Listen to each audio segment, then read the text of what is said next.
departure from mass monsters, them saying that bodybuilding's kind of lost its way, being that, you know, I saw that as a shot at like the top 5, you know, because they're just winning. Where do you see bodybuilding going right now? I mean,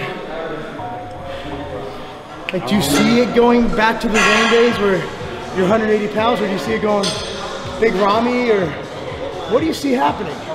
Well, you know what? That's a very interesting question. You know, I used to say this a long time ago when we were looking at the possible extinction or death of the pro-female bodybuilder. Yeah. You know, I said a long time ago when they first separated, there was a time when female bodybuilding, a professional female bodybuilder represented muscle, feminine beauty, and a dynamic routine, you know. Now, you know, you had, then after that they split it and they allowed the female professional bodybuilder to only represent muscle. They let the fitness girl represent the dynamic routine, and then they let the figure girl represent, you know, the beauty, the femininity. That was a big, I thought, a big problem that would ultimately lead to what was going to be the extinction of the female professional bodybuilding on the pro level. No sooner said than done.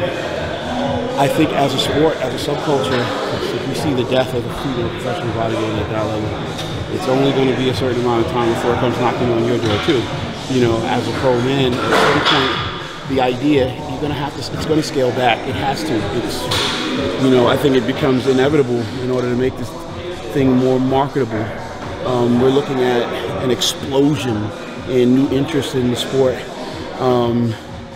You have a lot of people that are saying, hey, well, look, you know what? I'd love to, you know, become physically fit and look amazing.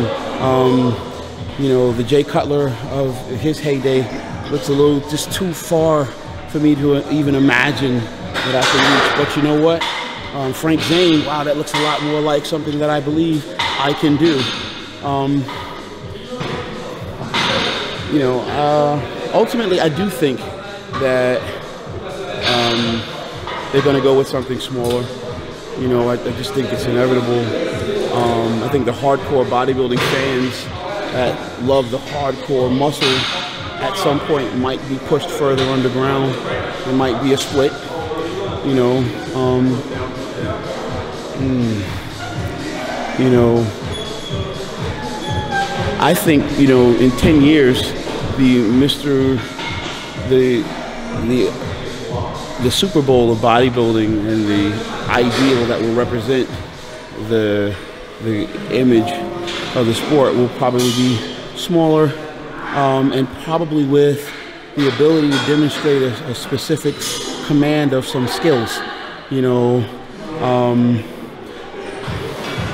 like, you know, an awesome routine, or maybe some kind of functional demonstration of functional commands, like through some X-Fit kind of cross between that and the things that we know men's fitness or bodybuilding to be. I think ultimately it'll be like a hybrid of that, a mix of that in the next 10 years that will represent the idea of what it will be to be the ideal at the top of this game. I could be wrong, but that's the way it looks like it's going to me. So what does that say for Kai Greene?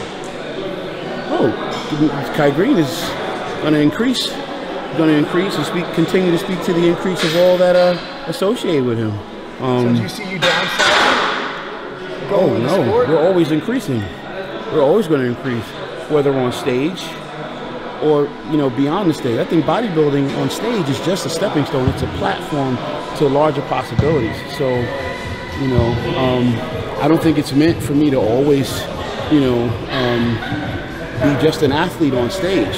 You know, I think that a man, you know, spirit and soul has so much more to offer this life, and so much more to offer in the way of speaking to the increase of all that he can speak to, than to just offer an awesome physique on stage. I think that may be the stepping stone to larger possibilities. That may be a humble beginning, but it can't be the ultimate fullest achievement of that man. You know, so stepping stone. Stepping stone. Part of the process. Even Arnold said that in some very old talks in the education of a bodybuilder. Yeah. You know, he talked about bodybuilding is a stepping stone. It's I think a teaching ground, you know, for these concepts and principles that, you know, to step into, gain command of, and with that, you know, really start to step into your larger possibilities through the use of those skills. You know? Yeah, absolutely. Yeah, that's good to hear. I always want to get your perspective on that. A lot of people want to know, like, future bodybuilding, because obviously you're at the upper echelon of the sport.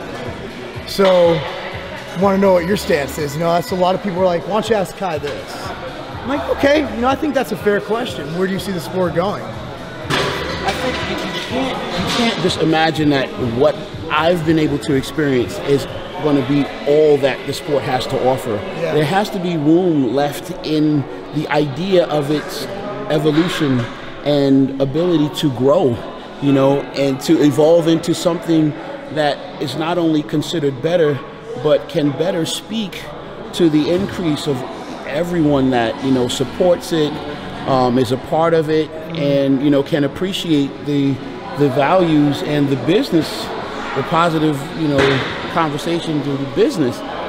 So it's just gonna, it would be wrong of me to think, no, what I experienced in my day is all that it can be. It's the best it will ever be, and it can never be better than that. I don't think that's right. I agree. So what do we got next, man? We got more rows? Yeah, we got another. We go up. It goes up to 150. Okay, well, you know, whose set was last? Was it? 100? Yeah, that was me. Okay.